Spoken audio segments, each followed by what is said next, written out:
오늘 주보에 나와 있죠. 제목에 나온 대로 오시는 주를 맞이할지라 라는 제목으로 잠시 하나님의 귀한 말씀을 나누고자 합니다.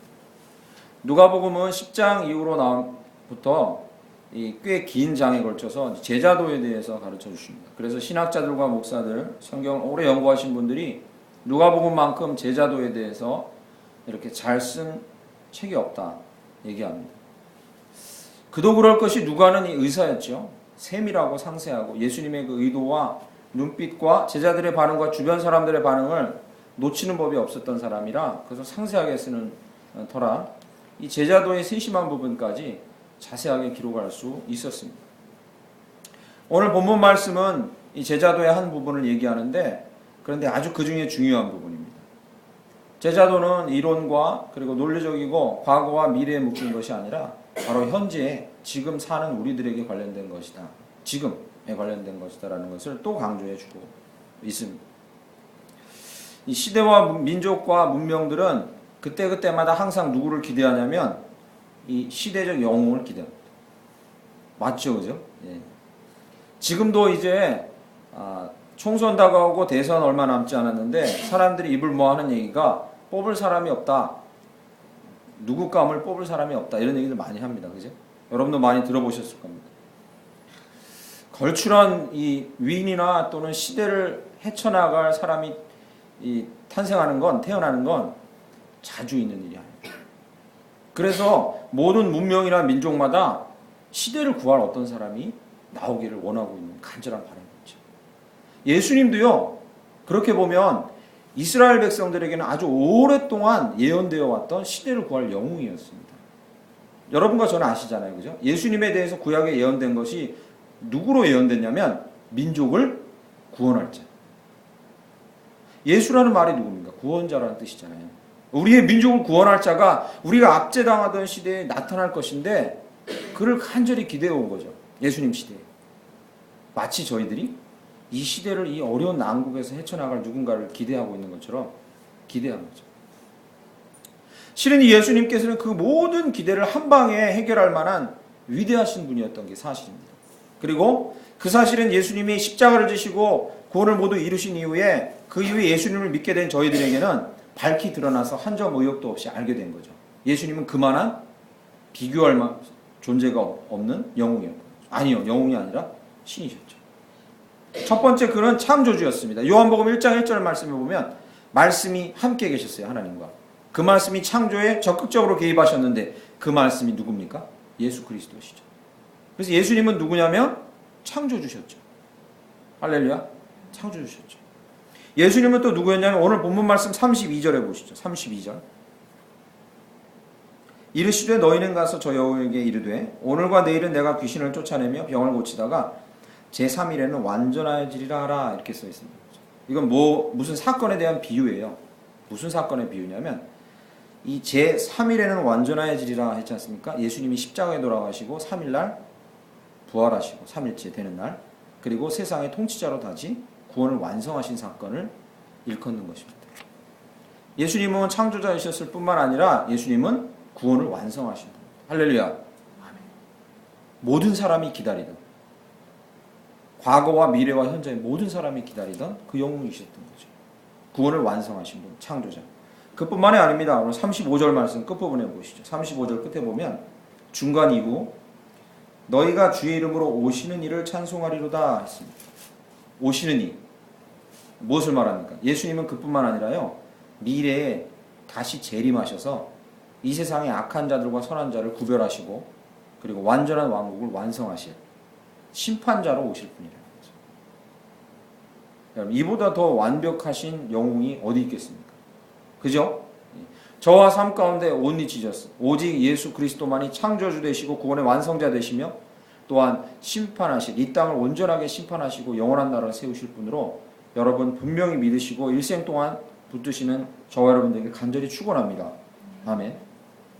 그런데 문제는 무엇이냐면 과거와 미래에 대한 이 예수님의 약속과 그리고 그것이 실현되는 것을 우리는 아멘하고 잘 믿는데 이 문제는 무엇이냐면 현재 지금 내 안에 나와 함께 동행하는 나에게 말씀하시고 나에게 역사하시고 나에게 응답하시는 나와 함께 일하시는 그 예수님을 경험하는 데는 저희가 참 힘들다는 거죠. 그게 우리의 갈망이고 그게 간절한 소망임에도 불구하고 그 살아계신 예수님을 우리가 경험하는 것이 우리에게는 너무나 어려운 일이에요. 내게 늘 다가오시는 그분에 대한 감각이 너무 선명하지 않다는 게 우리의 늘 고민이라는 거예요. 주님, 내가 눈 감으면 내 마음에 오셔서 내가 여기 있다고 말씀해 주시면 좋겠고, 내가 물어보면 바로 응답해 주시면 좋겠고, 내가 힘들 땐 바로바로 좀 어떻게 반응을 해 주시면 좋겠는데 그게 너무 어려운 일이라는 거죠. 창조주이신 것도 믿고 구원을 완성하신 것도 믿고 심판자가 되셔서 오실 것도 믿는데 지금 당장 그분을 경험하는 게 너무 어렵다는 게 참 아이러니죠. 과연 왜 우리는 그분을 이렇게 생생하게 경험하지 못할까? 오늘 본문 말씀에서 제자도에 대한 부분을 예수님이 얘기하시면서 그 비밀을 저에게 가르쳐 주고 계십니다. 왜 너희가 살아계신 예수를 지금 경험하지 못하는가? 지금 내게 다가오시는 예수 그리스도에 대한 확신과 경험이 우리 가운데 오늘 말씀을 통해서 풍성해지길 간절히 축원합니다. 오늘 31절 말씀에 보면 어떤 바리새인들이 나와서 이르되, 예수님께 바리새인들이 나와서 중요한 얘기를 예수님께 일러줍니다. 뭐요? 여기를 떠나소서. 예수님 빨리 피하세요. 이렇게. 예수님 빨리 피하십시오. 왜요? 헤롯이 당신을 죽이고자 하나이다. 헤롯이 누굽니까? 예수님 살던 시대에 가장 강한 패권자. 아무도 그 권력을 따를 자가 없었다. 그가 죽이라 하면 누구든지 죽을 수 있는 그 자가 헤롯이었죠. 헤롯이 예수님을 죽이고자 하니까 빨리 피하세요라고 나름대로 바리새인들은 예수님을 걱정해서 와서 예수님에게 피하라고 말씀을 해주십니다. 헤롯이 위협적인 존재라는 것을 강조하는 이 말씀에 예수님은 정말로 엉뚱한 대답을 하고 계십니다. 32절에 보시면 이르시되 너희는 가서 저 여호에게 이르되 오늘과 내일은 내가 귀신을 쫓아내며 병을 고치다가 제3일에는 완전해지리라 하라 얘기합니다. 오히려 피하지는 않으시고 예수님께서 여우라고 부릅니다. 헤롯을. 여우가 헤롯을 얘기하는 겁니다. 여우 헤롯에게 가서 이르라. 나는 아무데도 가지 않겠고 내 위협을 마칠 때까지 피하지 않겠다. 이렇게 얘기합니다. 예수님께서 32절에 완성하고 완전하게끔 완성하고자 하셨던 일이 무엇입니까? 앞에 얘기한 대로 구원입니다. 좀 더 자세하게 얘기하면요. 그 완전하게끔 예수님께서 완성하고자 하셨던 일이 무엇입니까? 그것을 완성하기 전까지는 난 피하지 않겠고 도망가지도 않겠다. 그 일이 무엇이었을까요? 헤롯이 왜 예수님을 죽이고자 했고 예수님 앞부분에 세례 요한을 죽였습니다. 이미. 예수님 죽이기 전에 이미 세례 요한을 죽였거든요. 그리고 이제 예수님을 죽이려 해요. 그러니까 바리새인들이 와서 도망가라는 건데 왜 헤롯이 세례 요한을 죽였고 왜 예수님을 죽이고자 했습니까? 왜? 헤롯의 양심을 찔렀거든요. 다른 이유가 아니었습니다. 이 세례 요한이 군대를 이끌고 혁명을 일으켜서 헤롯의 정부를 뒤집어 엎으려고 했기 때문에 헤롯이 세례 요한을 죽인 게 아닙니다. 세례 요한이 죽는 장면에 나오면 가서 보면 왜 헤롯이 세례 요한을 죽였냐면 여러분 아실 겁니다. 헤롯이 자기 형제 아내를 뺏어서 자기 아내를 삼잖아요. 아무도 그에 대해서 말을 못하는데 세례 요한이 가서 그의 양심을 찌릅니다. 그래서 성경 말씀이 얘기합니다. 그 일로 인하여 헤롯이 세례 요한을 죽이고자 했으나 사람들의 언성이 두려워 죽이지 않고 있다가 계기가 됐을 때 목을 쳐 죽이잖아요. 그죠? 예수님께서요 군대를 일으켜가지고 헤롯을 위협했기 때문에 헤롯이 예수를 죽이고자 한 게 아닙니다. 이유는 하나예요. 뭡니까? 똑같은 이유예요. 그의 양심을 찌르고 있었어요. 예수님의 그 권위 있고 위엄 있고 위협적인 말씀이 아무것도 가진 것이 없는 거지 같은 예수 그 입에서 나온 말씀과 그 행함의 권위가 그의 양심을 계속해서 찌르고 있었거든요. 그래서 헤롯이 예수를 죽이고자 찾아다녔고 바리새인은 예수님이 위기에 처한 것을 알고 도망가라고 했습니다. 예수 그리스도를 알고 만나고자 하는 열망이 우리 가운데 넘쳐남에도 불구하고 우리가 놓치고 있는 것이 있다는 거죠. 예수님을 만날 때 그 만남의 과정 가운데 강한 찌름이 있고 도전이 있고 경계가 있고 회개가 있고 우리의 마음이 뒤집어 엎어지는 일들이 있을 수밖에 없다. 할렐루야. 그것을 기대하지 않고 회피하는 자들은 예수를 만날 수가 없다는 거죠.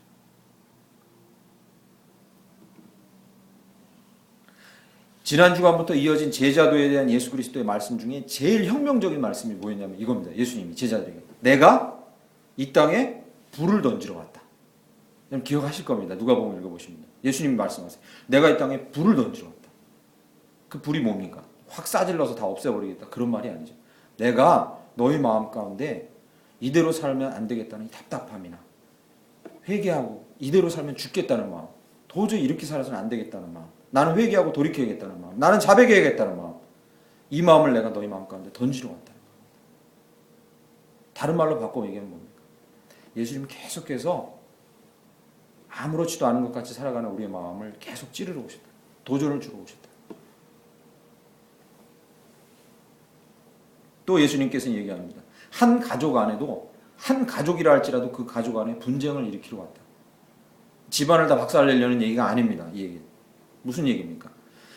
친밀한 공동체처럼 살아가지만 섞여서 살아갈 때 아무런 구별이 없지만 너희 안에 분명한 구별자로 너희를 세워주려고 왔다는 거죠.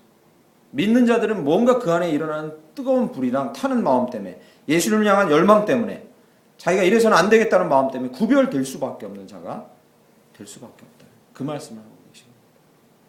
예수님을 만날 수 없고 예수님을 경험할 수 없고 좀 더 긴밀하게 예수님과 교제 나눌 수 없는 이유가 무엇이냐? 그것은 바로 예수님을 만나면 내 마음이 포근해지겠지. 예수님을 만나면 내 마음이 편안해지겠지. 예수님을 만나면 아무런 부담이 없겠지. 이런 마음만 갖고 있기 때문에 예수님을 우리가 경험하지 못한다는 거죠. 예수님은 도리어 우리 마음을 찌를 때도 있고 예수님은 우리 마음을 강하게 도전할 때가 있고 예수님은 우리 마음에 꺼지지 않는 불을 붙여놓은 것처럼 막 뜨거움을 줄 때가 있다는 거죠. 오히려 그럴 때가 더 많다.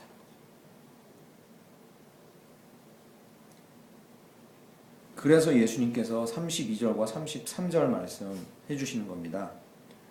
제3일에는 완전해지리라. 그러나 33절에 보세요. 그러나 오늘과 내일과 모레는 내가 갈 길을 가야 하리니 선지자가 예루살렘 밖에서는 죽는 법이 없느니라. 이 말은 무슨 말이냐면 예수님께서 이 자기를 죽인다고 하는 서슬이 퍼렇게 위협하는 헤롯에게 하는 말씀이에요. 가서 전하라고.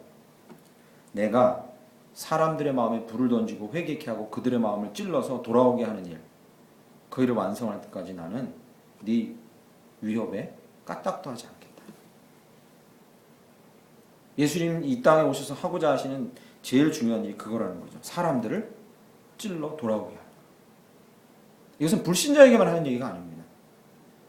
믿는 자임에도 불구하고 그 마음 가운데 예수님이 찌르시고 경계하실 말씀에 너무 묻어내져 있고 무뎌져 있고 깨닫지 못하는 저희들에게도 하는 얘기죠.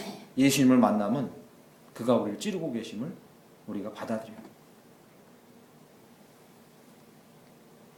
그러므로 지금도 오시고 계신 예수 그리스도를 바르게 맞이하고 늘 맞이해 경험하는 방법은 찌르시고 아프게 하시고 깨닫게 하시고 눈물 흘리게 하시는 그 예수님 앞에 우리가 무너져야 돼요.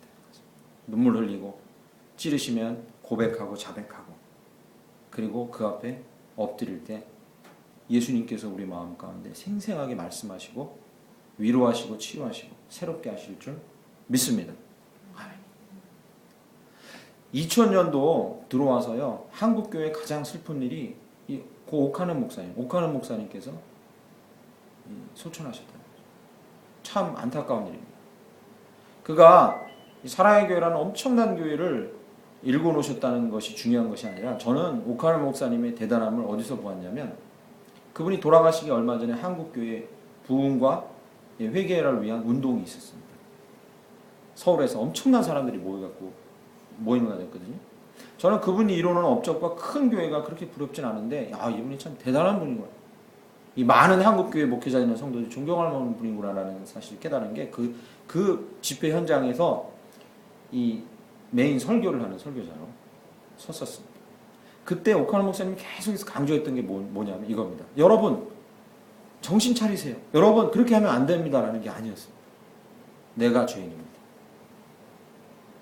내가 이 교회를 이렇게 만들었고 내가 한국 교회를 이렇게 만들어놨습니다. 이 진심으로 내가 사랑의 교회를 그렇게 커질 때까지 나누고 좀 더 건강한 교회로 나누지 않고 좀 더 건강한 교회로 분리하지 않고 내가 등치만 키워놓고 이렇게 머리만 큰 성도들을 만들어놨습니다. 강남에 머리만 큰 성도들을 내가 그렇게 만들어. 내가 죄인입니다. 내가 정말로 이 나라의 역적이고 죄인입니다라고 정말 눈물로 그 앞에서 많은 성도들이나 교회가 보는 앞에서 회개하는 모습을 보게 됐습니다.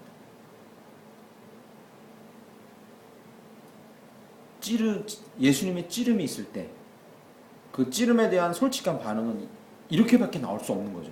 왜? 자기를 찌른 거니까. 그런데 자기를 찌른 건 보지 않고 한국교회를 계속해서 찌르는 것만 보는 분들은 한국교회는 이래서 안 됩니다. 당신이 이래서는 안 됩니다. 당신들 이래서는 안 됩니다. 이렇게만 얘기하거든요. 그러나 그분은 알았던 거죠. 다른 사람을 찌르는 것보다 예수님이 나를 찌르는 것을 내가 느끼고 내가 자백할 때 그래야 나와 상관 있는 나에게 역사하시는 예수를 경험할 수 있다는 거죠. 그는 알고 있었다는 거죠. 실제로 설교를 전하는 지금 이 시간에도 저는 여러분에게 뭔가를 하라고 여러분에게 하지 못했다고 한마디도 말씀드리고 싶은 마음이 없습니다. 그럴 자격도 없고요. 설교를 준비하고 지금 행하는 이 순간에도 오직 예수님께서 나를 찌르는 그 찌르심에 내가 어떻게 반응할 수 있는가가 제가 갖고 있는 가장 큰 관심입니다. 그리고 여러분 각자의 관심이 되어야 될 줄 믿습니다. 찌르시는 분을 내 마음을 찌르시는 그 예수 그리스도를 내가 제대로 반응하지 못할 때 우리에게는 소망이 없다는 거예요. 적어도 매일 순간순간 나에게 다가오시는 그 예수를 강하게 경험할 소망은 없다는 거죠.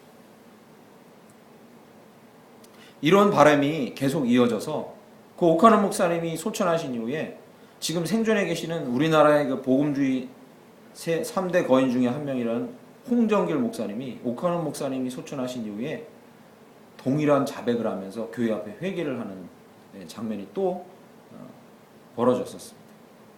여러분은 쉽게 찾으실 수 있어요.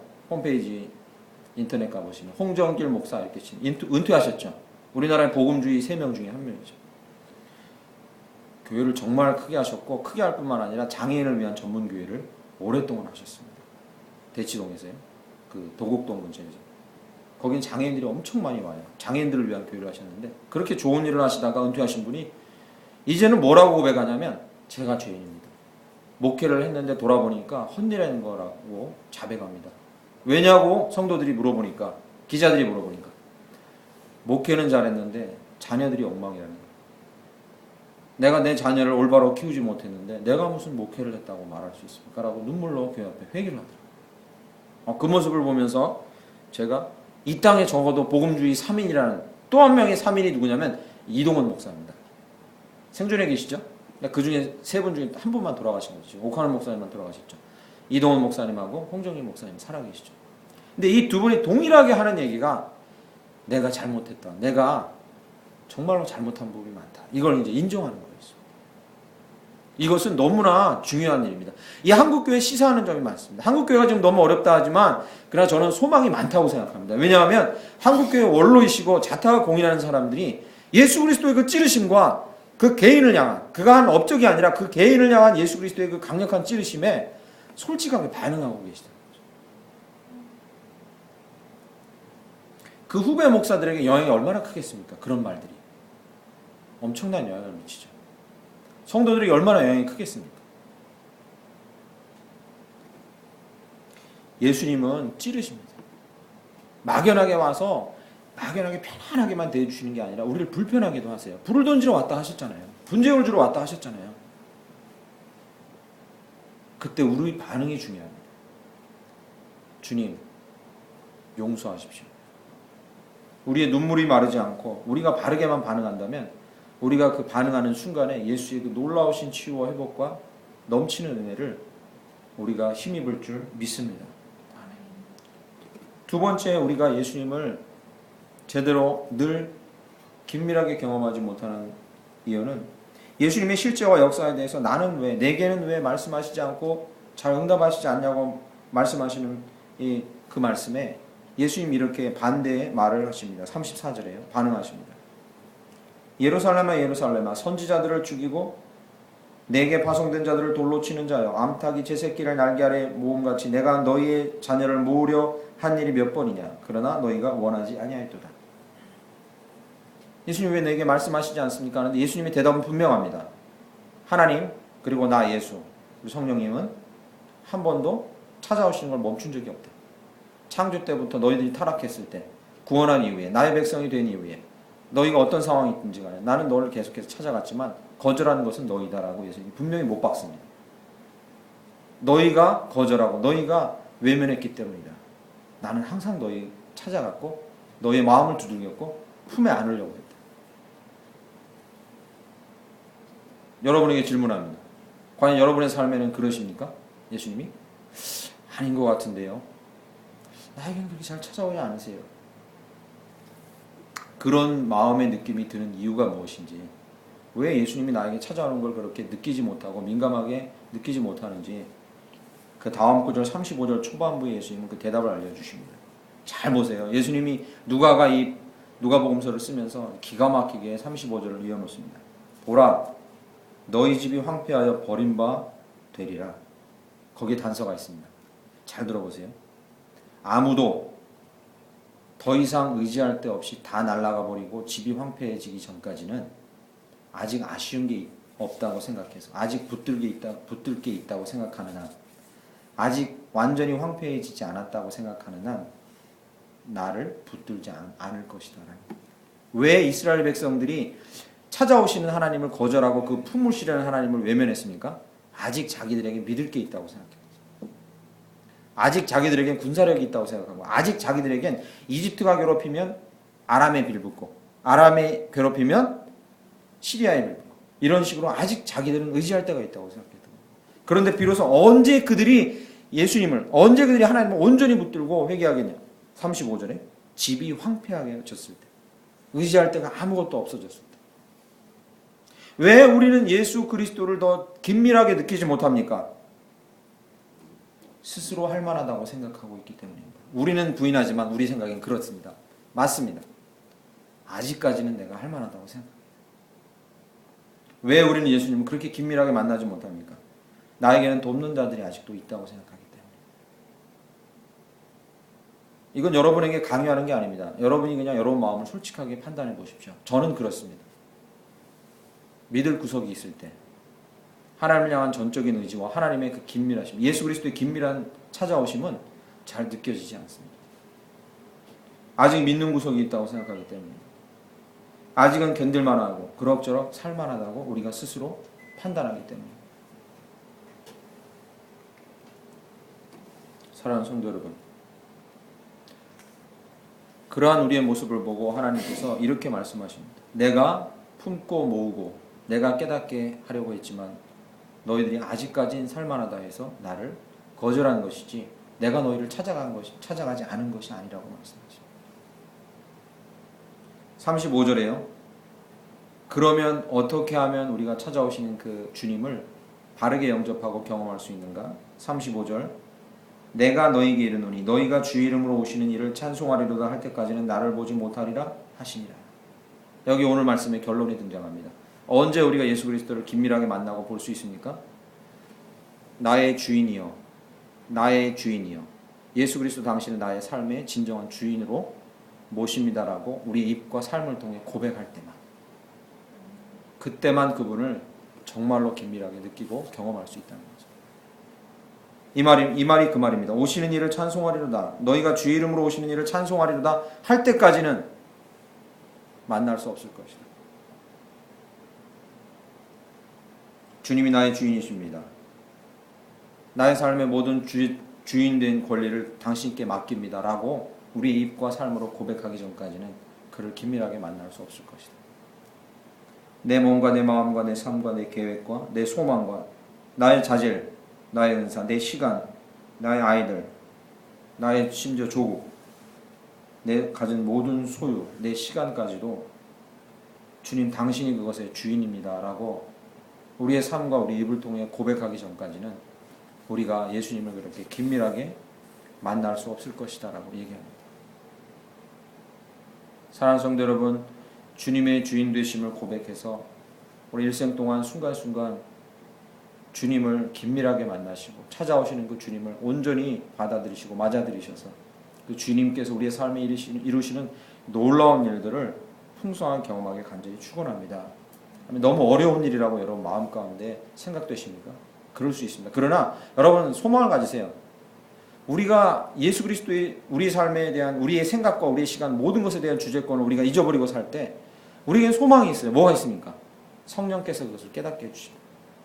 할렐루야. 우리에겐 소망이 있어요. 우리를 도우시는 분이 있어요. 계속해서 우리 옆에서 우리를 감화하시고 감동하시고 우리에게 권면하셔서 깨닫게 하셔서 우리를 계속해서 깨우시는 분이 계세요.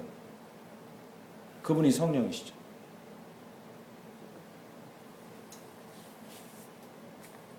그 주님을 일생토록 좀 더 긴밀하게 경험하시고 여러분 주인으로 삼으셔서 여러분 일생일 때에 정말로 후회 없고 그리고 하나님께 귀하게 쓰임받는 삶 되시기를 간절히 축원합니다.